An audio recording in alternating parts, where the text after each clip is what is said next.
Hello, Cougar Nation, and welcome to another Coaches Weekly for this season of Track and Field. I'm Jonathan Shear with Cougar Sports Network, and joining me once again is the head coach of the Cougar Track and Field teams, Andy Chizzo. Coach Chizzo, thanks for joining us again. Absolutely. Love being here. So, we kicked off the second half of the indoor season this last week with another trip to Olivet Nazarene University for the ONU invite, and it was a solid start to the final stages of the season for the Cougars. And it was also a return to the start of the season, as the Cougars kicked off the indoor season all the way back in September with a trip to ONU. So, with having been there twice, traveling to the same place for competition twice, and you're actually going there again this upcoming Friday, does that affect anything with the mental approach for the athletes going into the weekend? Maybe for the younger generation, but in truth, I love going there because it's a great facility. Bar none, it's great, and it's fairly local. It's not that far to get to, which is awesome. In terms of the mental things, if anything, it probably helps out better because here we are, we're here again. We're doing the similar events or same events that we did last time, and it's like ho hum, let's just get this done. What we want out of the athletes, at this point on is consistency. And so if we can do that, it'd be great. And as you know, we've been PRing really well as of late, so we want to keep that train going too. So you just mentioned those PRs, and I think it's that time of the week where we recap all the PRs from the week. This last week with the ONU meet, we had 20 PRs. Yeah, 22. From the team. 22 PRs from the team this last week, which is, again, a massive number. And I believe you do have the PR board again. I got the PR board here. I'm going to need a bigger one, I think, starting next week. Oh, that's going over the edges now. Yep. So to date, we've got 77 total PRs.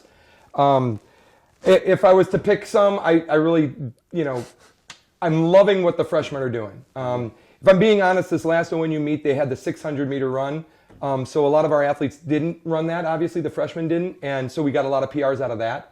But at the same token, boy, those young freshman sprinters we have are killing it. They're doing really, really good. And if it continues, they're going to be top notch in the 4x1 coming outdoor conference, and indoor conference in the 60 as well. So and the 200 as well. So yeah, it's looking really good. And that was actually what I was going to ask you about next. I'm guessing it's safe to say you are very, very satisfied with the progress all of your newcomers have made. Absolutely. My sprints coach Max he just sits back every once in a while and just smiles in his chair. And he's just like, I'm just so happy.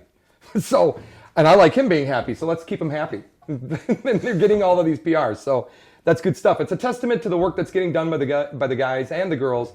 It's a testament being done by the coaching of Max and the rest of the staff. And so we just want to keep that up. But it's not only the freshmen who've been playing a role on the team this year. And this last week actually showed that once again. You had a PR from one of your veteran team leaders in Adrian Mendez in the 200-meter. You had your best finish of the weekend being a second-place finish in the 60-meter hurdles from Jersey Allen. Yeah. So coming into this year, there was some interest. How's the upperclassmen, how's that leadership going to take place after you lost such a great graduating class? And how would you say those older athletes have adapted to that? So one quick note, at the meet, there was an unattached individual that was running against Jersey. So at a collegiate meet, if you're unattached, that actually doesn't count. So technically, Jersey got the first place for the meet, which is kind of cool. So she got the points for it as well. The upper class, the veterans, they know what's expected. And the best thing about it is, again, them getting these PRs. Now, it should hopefully breed some confidence into them going into this latter half of the season. It gets tougher and tougher to get those PRs the older you get, right? You may plateau or you get to these areas where it's tough to get to. But again, the more consistent you can get, the better those things can happen. And that's all we're trying to, kind of instill in their mental side right now. Stay positive. Good things will happen. Just stay positive. So, yeah. Yep.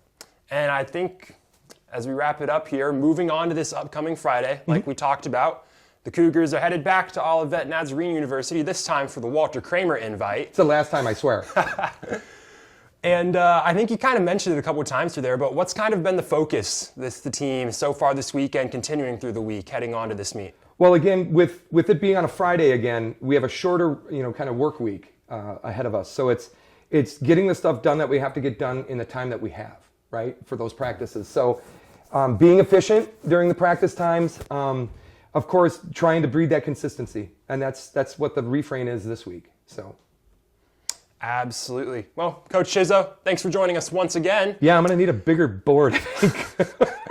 We still got, what, 3 more meets? Yeah, we've got a ways to go yet. This season. Yeah.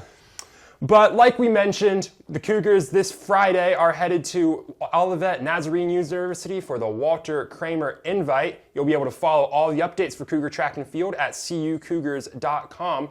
Once again, I'm Jonathan Shear signing off for this week, and join us next time for another Track and Field Coaches Weekly.